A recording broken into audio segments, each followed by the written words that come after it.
for being here this morning. And Monica and I had the privilege of hosting Raniere and his wife, Jessica. They came in Friday night. They're from Brazil. They live in João Pessoa in Brazil.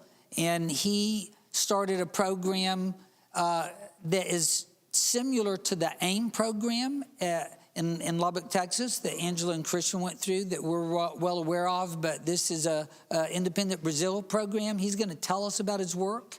He's going to also tell us a little bit about Boa Vista, a little bit of a report, the work that we're involved in. He's been a full-time minister now for 21 years. And so it's just been a blessing for us to have them, and thanks for being here. I'm going to turn it over to Raniere, and if you want to say his name, you can just say Raniere. The truth is it's Raniere, but I don't expect you to be able to say that. So Raniere and Jessica. Raniere, welcome. I think. All right. Good morning. Okay, my name. All right. My name is Raniere, and I would like to have a American name like my wife does, Jessica. Yes, it's easy for you. My wife, she calls me Honey. But it's short for Raniere, see? But it works on the both way, Honey. So I would say you can call me Honey, but it would be weird. But you can call me Raniere as you want. So thank you for this opportunity. A lot of good things are happening in Brazil because of God. And we want to share about two things. You know a little bit about Boa Vista, and I will talk about Boa Vista at the end. But now I want to talk about AMI, that it's most part of my time I use to this program. And I want to share with you some good things about this program. And in Brazil, don't speak English, right? So English is not my first language. So if you don't understand something, raise your hand. We have Kevin here, and he can help, all right? Okay, so I'll show some slides you can read with me. But AMI, it's a Brazilian ministry in João Pessoa, where we live. And we prepare and send Christian youth who have the desire to work for God, to spread the gospel, and to serve congregations, the Church of Christ in Brazil and South America.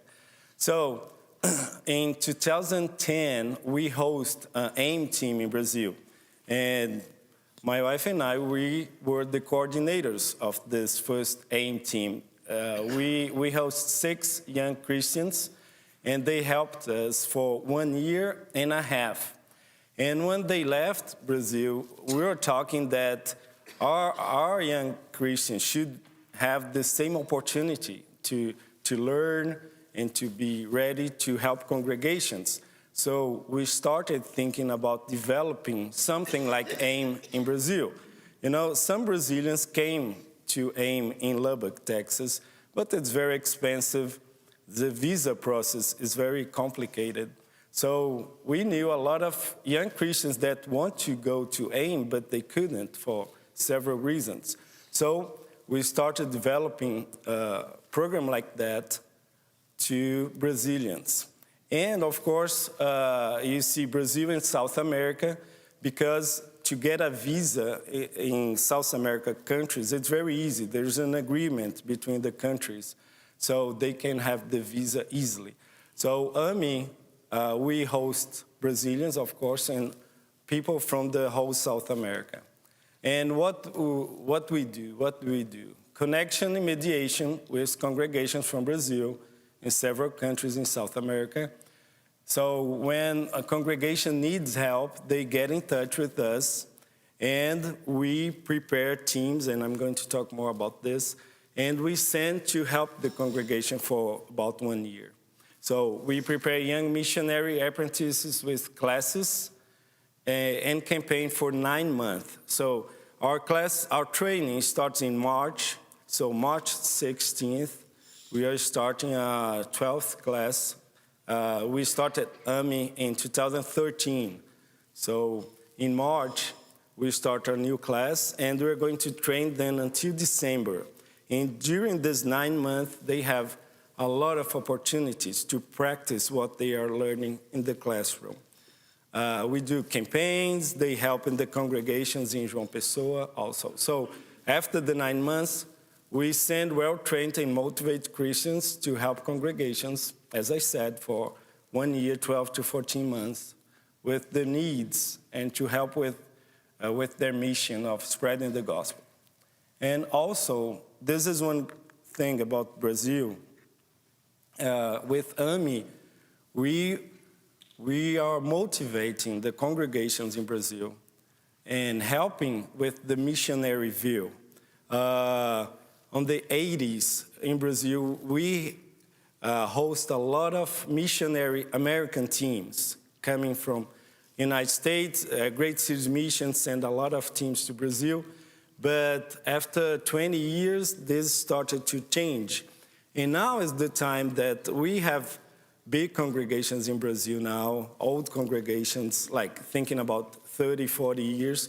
And now we can help. Yes, we received a lot of help from United States. Now it's our time to prepare young Christians or to prepare people and send to help in other countries, like in South America and several states in Brazil. So we are helping with this program to spread the missionary view. Yes, it's very easy, it's very comfortable having people coming to help us, but also we need to do our part and go and help, right? Oops.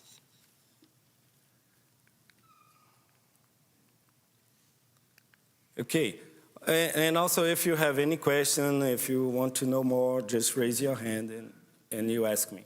And if it's a hard question, my wife can answer.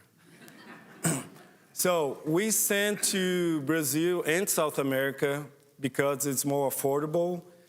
Similar languages, I don't know if you know, but in South America, Brazil is the only country that speaks Portuguese. All the other countries, it's Spanish. And it's funny because when we come to the United States and we go to the airport, people start talking with us in Spanish.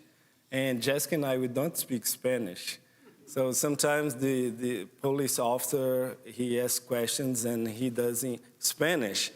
And we say, can you speak in English? But it's similar. Someone that comes from Chile, for example, go to AMI, they can understand the class in Portuguese. And usually after 2 months, they are able to speak and understand everything. So another reason that we sent only to South America, it's because it's possible to use the same evangelistic strategies in most of the case. So it's very similar. So the kind of evangelism that we do in Brazil probably is very different about what you guys do here. For example, we knock doors, it's very common there. Or we go walk in the streets and we start talking with people. Here it's very cold, yes, especially for us, it's very cold.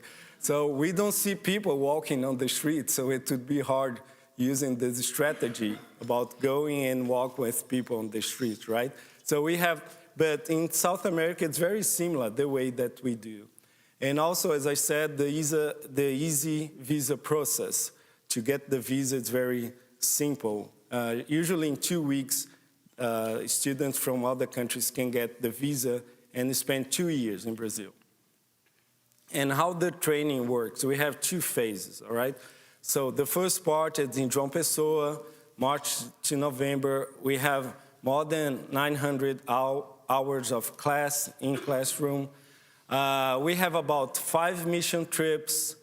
We have 1 mission camp that the students, they learn how to organize a missionary camp, and they do this. We have 2 or 3 local campaigns, and also they learn to live on their own. When they come to João Pessoa, we have an apartment. We rent an apartment for the girls, and we have lodging for the boys. and they cook. We buy the food, the Army provide the food, but they need to learn how to cook, how to take care of everything. They have several rules because after 9 months, they go to the mission field and they're going to live by their own. So we prepare them not only with theology and teaching how to evangelize, but also how to take care of themselves because they're going to live by themselves in the next year. Also, we teach them to do monthly reports because when they go to the mission field, they should send reports to the congregations or to people that support them. And then they go to the mission field and they serve the congregations in their needs. So sometimes a congregation gets in touch with us and they need help in the evangelism. Most of the congregations in Brazil are not very big. We have some big, and when I say big, it's 300 members. But most of the congregations, they have 50 members. And most of the times, they need help in almost everything, you know. There, it's very common to have one person in full time, we call the evangelist, and the evangelist, he does everything. He preaches, he visits, he teaches in classes, it's almost everything. So usually they need help, for example, for visiting people, for starting new individual Bible studies. So sometimes the congregation get in touch with us and they ask a team to help specifically with the youth ministry. So we send the students that have this characteristic. Sometimes they ask a team to help to have more contact, to have more people to study the Bible. So we send a team to help with this need. So it depends on the need of the congregations, and we try to match the skill of the students with the needs of the congregation. And yes, it's like AIM, when they get there, they have a coordinator, someone from the congregation that will guide them in the work.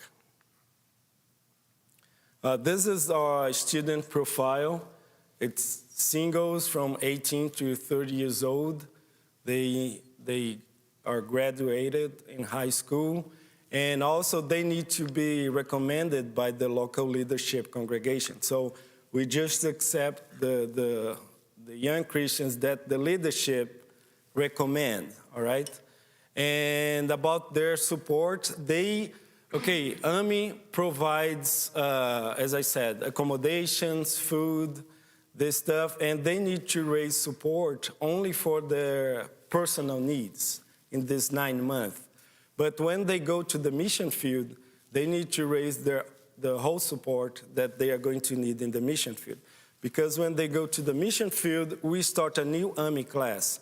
So we can't afford the training and when we send. So this is another thing. They learn how to raise support. So the AMI, it's an opportunity to the person find out how it works being a missionary in full time. Sometimes people say, hey, it's very nice, but it's very hard too. And one of the things is raising support, yes? So in this 2 years, they have the opportunity. And when they finish the program, some of them say, this is what I want to do for the rest of my life. But some say, it's wonderful, it's beautiful, but I don't want to do this. Maybe I can help people to do this, but so they have this opportunity to see if it's what they really want to do. Some expenses that we have. We spend some money with trips, campaigns, talking about the program. We try to visit mission fields at least once a year. So we have expenses with office. And AMI, we don't have a sponsoring congregation. We have some people that helps. We have one congregation that helps with to feed the students, but most of what we have is donations, and also we sell some AMI t-shirt to help with our expenses, but it's more about donations. And this is the last thing that I want to say. What AMIS does, it's help young Christians. How? Giving them opportunities to live the rich and challenging experience of being a missionary, as I said. And also, this age, 18 to 30, a lot of people go to college this time, and I don't know, I can imagine here, but college in Brazil, it's very hard for Christians. So if you have your faith very solid, very strong, it will be easier going to college. So we motivate sometimes the parents, they want that the kid finish the high school and go to college, and I understand. But thinking about their faith, we motivate them, go to AMI, they have 2 years learning and talking.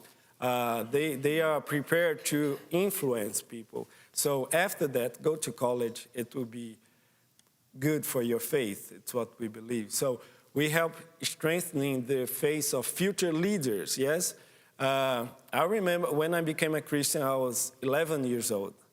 And when someone was talking about the age, and they were saying, I'm 4 years old. When I was 11, I would think 4 years old, it's almost dying, right? It was, I was thinking. But now that I'm 47, I think 55, it's young, yes, 56. So, but I never thought about me when I was 11 years old as someone working like with the church, being a leader. We never think about this, but this is the truth, yes? People that today is 20 years old, if they have a good faith, they are strong in their faith, they have so many opportunities to be a leader in the future, right? So we believe that we are helping to develop leaders and that will bless the church for many, many years. And also with AMI, we're helping congregations. We benefit the congregations that send young Christians. So sometimes the congregation are thinking about the future and they send someone to AMI to study with us and go to the mission field and being there for 2 years. And after 2 years, these young Christians are going back to the congregation and can help them. So it's a kind of investment. Also, we bless the congregations that host AMI teams for 1 year, and sometimes we send 2 years in a row.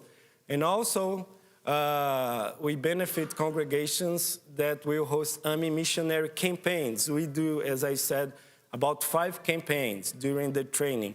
And sometimes we spend 10 days in that congregation helping them in their needs. Sometimes it's a weekend. So this is how we benefit several congregations in Brazil. Brazil is a huge country. I don't know if you have seen the map, but it's a huge country. So the congregations that we go, it's in Northeast.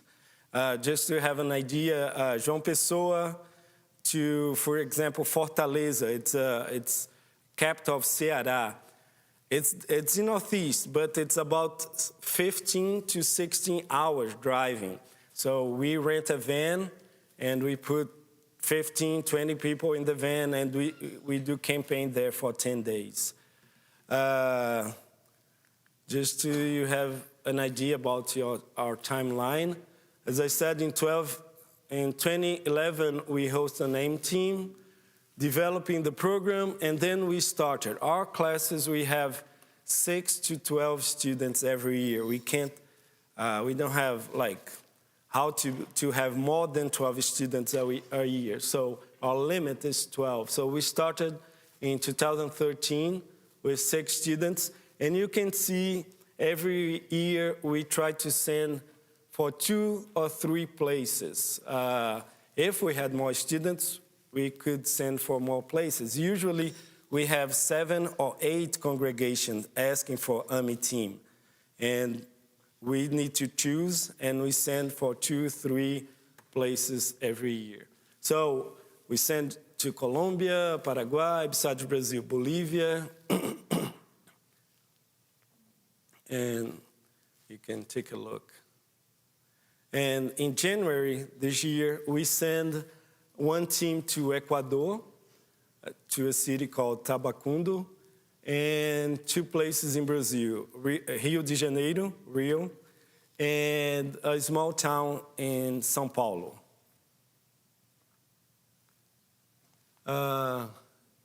Some places that we send teams, you can see the red dots.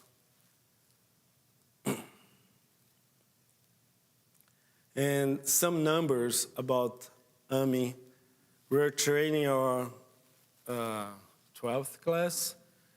We graduated about 91 students. We have everyone that works with AMI is volunteer, so we have about 15 people.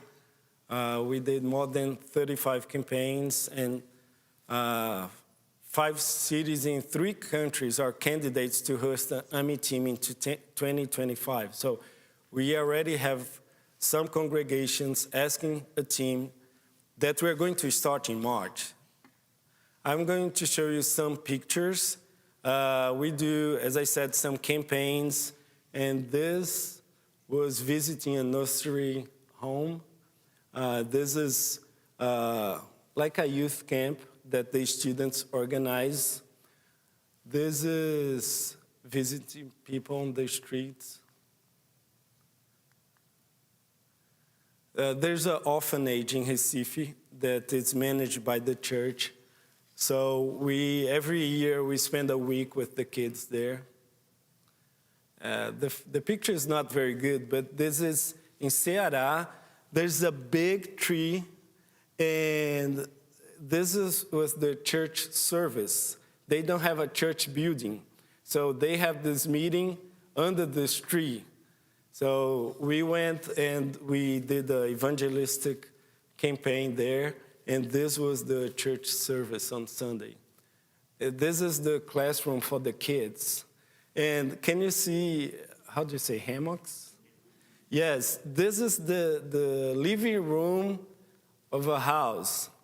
And this is what they have in the living room, is the 2 hammocks. And the class for the kids, it was in their living room. This is the church building Fortaleza. So, as I said, we have some congregations that has big church building like this one, but also we have places, I'm going to the right, like this one, right? This is knocking doors. Usually we knock doors and we ask if there is something that you can pray for you, there's any need. And we don't know, we introduce ourselves, we ask their names, and usually they say, yes, can you pray for my uncle? Can you pray for my kids? And after that, they start asking who we are. And we start talking, and sometimes we have some Bible studies. This is one of our teams, one of our classes that we started a few years ago. This is so sometimes we send only girls. So this team, it was Michele and Josie, and they study with girls, obviously. But we have a lot of teams only with girls that they help with the women ministry and also with evangelism. I don't know here, but in Brazil, most of the congregations, you have more women than men. And we train the girls to teach other girls. And we had a lot of baptisms with this, with our girls students studying with the girls of the places that they go. I chose some pictures of former AMI students, because when they finished the time there, we tried to keep in touch with them. And so sometimes they, for example, Rubens, he's living in Recife now. And this is someone that he was studying. You know this guy, it's not good, you can't see his face, but this is Pablo, that he is in Boa Vista. And when he finished AMI, he was living with Camila, in Bolivia. So this was his time in Bolivia, and he was baptizing someone. This is Daniel. He finished AMI, and he's living in Bahia, Salvador. and he was baptizing someone. And this is Breno, the right guy. And this one, he was baptizing him in Campo Grande, so years after he finished AMI. So this is, I want to show this because we try to get connected with the students, because when they finish, of course, the mission, it hasn't finished, yes? What finished it was his time in the training, but now he can use for his whole life, their whole life, what they learned. And also, AMI students, they are raw material for future missionaries. This is what happened in Boa Vista with Pablo and Camila. They were students in 2014, and they finished in 2016. And after that, they got married, they moved to Bolivia, but we were in touch. And when there was the opportunity to mission team going to Boa Vista, we got in touch with them, and they had this dream to come back to Brazil and work, and this was the opportunity. So I'll talk a little bit about Boa Vista, but if you have a question or any questions about AMI or something that you want to know more, you can ask me. If you don't, it's because I explained really well, yes? And you have no doubts. Oh. But if you have any questions. Okay. How does the church know about AMI? I mean, is it all around the country so they know that they want to have a missionary? Mm-hmm. Good question. When we started in 2013, it was really hard because we were starting, for example, AIM here in the United States, it has more than 50 years. So most of the country knows about AIM, but in Brazil, no one knew. So we started visiting cities close to João Pessoa and going to the congregations. Diego, he worked with me. He went to AIM in his past, so he worked with me. So we started traveling and talking about the program that we would start. And sometimes when we knew that someone was interested, we went to their house, so it was like that. Now, when we send teams, usually the places that we send teams, the youth there, they are interested about knowing more about the program. So, for example, Camila, she was our first foreign student, and she comes from Bolivia. So after she came to Brazil, on the next 2 or 3 years, we had Bolivian students because they heard about AMI through Camila. So it's like that. We try, for example, we don't have a lot of money to go and visit and spread news about AMI. So when, for example, I'm invited to teach in São Paulo, I go and I take this opportunity to talk about AMI. So it's what we try to do. When we go and, for example, we go to Ceará and we do campaign. So we take this opportunity to visit congregations and talk about AMI. So I would say it's like this, and also our biggest propaganda, it's the students when they are in the mission fields. A question about the people who are being converted. Mm-hmm. Do you find that they are mostly coming from a secular atheist perspective, or are they converting from like Catholicism or something like that? Okay, in Brazil, Brazil still is majority, it's Catholic. And I would say 80%. It was bigger when I was young, but, and it's 80% Catholic. And we have a lot of people that are becoming evangelical, but still it's, so I would say that it's Catholic. And about the atheism, it's not very big in Brazil. It's growing, but there's a lot of tradition about the Church Catholic. So, someone else? I was just going to I don't go to church here, so, but my son is Christian Thompson, and he belongs here with the teens at Winterfest. But he was in Bolivia in 2011 and 12. That was his AIM mission field, and if I understood it right, he was the first AIM team from the United States to go to Bolivia. Oh. So he spent a year and a half. Do you know in where? Sucre. He was in Sucre. Super. Yeah. So, yeah, he very much enjoyed his time there. Yeah, we sent a team to Sucre once in 2000. They're still getting some teams. Yes. So Camila was in high school when Christian was there. Nice. Okay, so about Boa Vista,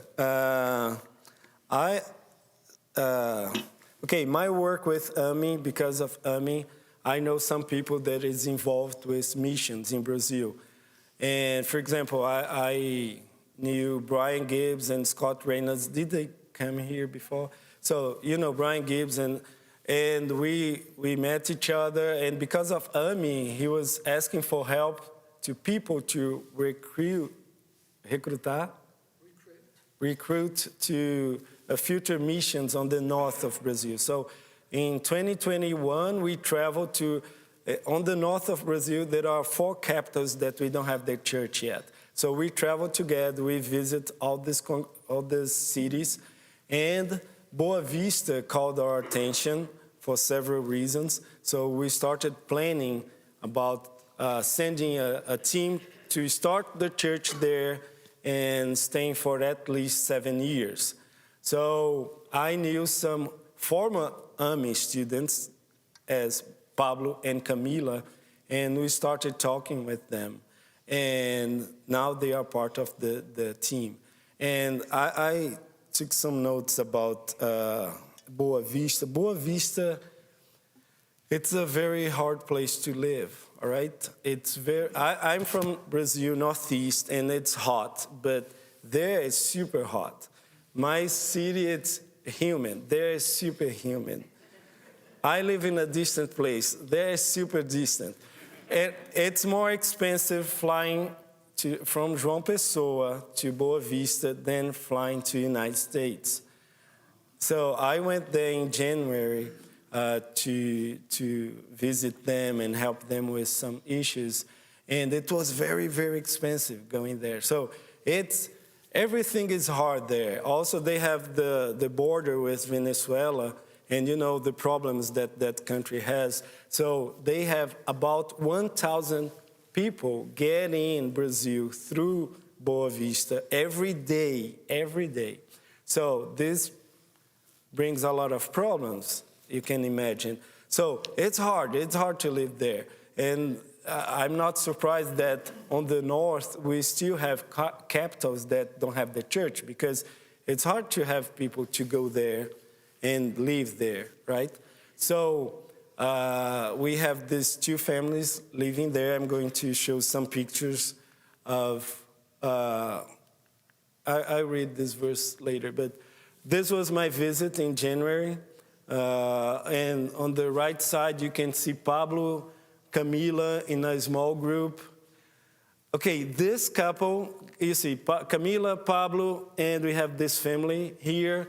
And also this couple, in January, they had a couples meeting. I thought that I put the picture, but I forgot. Well, they had a couples meeting, and this family and this couple, they were visiting the church for the first time. It was in January. And they are studying the Bible with them. This couple, they are neighbors. And this family, they are from Venezuela. These guys are Brazilian. So they are studying the Bible. A lot of things is happening. Small groups, it's working there. They send me a lot of pictures, but I just have 6-7 minutes to finish here. And also I want that you pray for this family. It's Marquinhos, Bella, Isadora, and I forgot the name of the youngest one. Okay, so it's a Brazilian girl, right? Manuela, I can read the name over there. So it's Manuela. All right. Isadora, Manuela, Marquinhos, and Bella.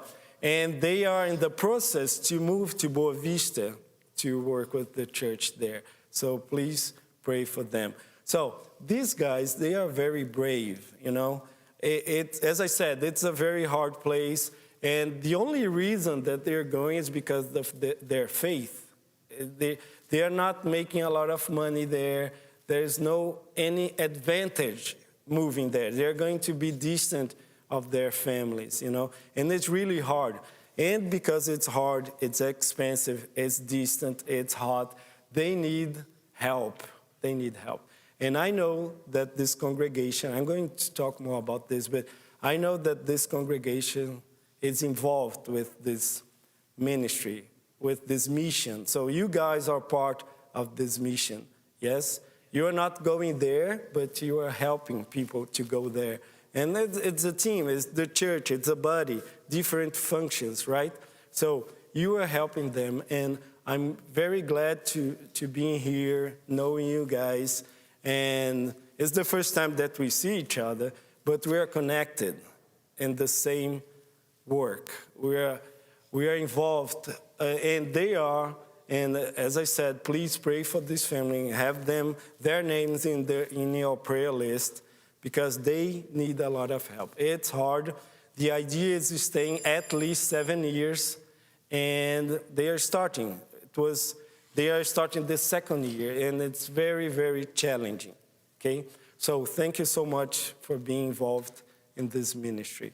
And I will teach you some words in Portuguese this morning, but this is one, obrigado. Obrigado, thank you. So I'm saying obrigado, thank you for this time. And we can talk more. I would like to know each one of you, but I know it's not possible. But we are going to have this morning with you. So if you want to know more, ask more about AMI, please talk to us, all right? My time is over. Oh, we have 4 minutes? Yeah, 4 more minutes. Okay, 4 more minutes. So, any question? So I might say a thing or two. So the way I met Honey Eddie is as a representative of this church, I'm on a team that coordinates the mission work that we're supporting in Boa Vista. So I kept seeing Honey Eddie. I'm on a video conference about once a month, so I was seeing Honey Eddie all the time. And let me tell you, he is very gifted and very wise. Oftentimes, if there's problems in Boa Vista, everybody says, okay, Honey Eddie, you're going to Boa Vista.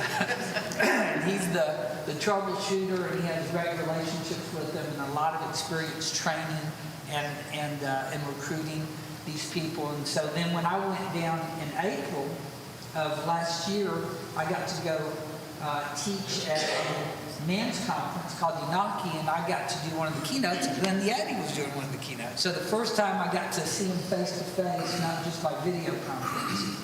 And I think at that time he told me, well, I'm coming to the United States in February, March. He said, oh, well, maybe you could come and talk to us. And so that's kind of how that happened. Monica and I have been blessed to be hanging out with him and Jessica. They came in Friday night. And it's really good because eu posso praticar o meu português com o Raniere.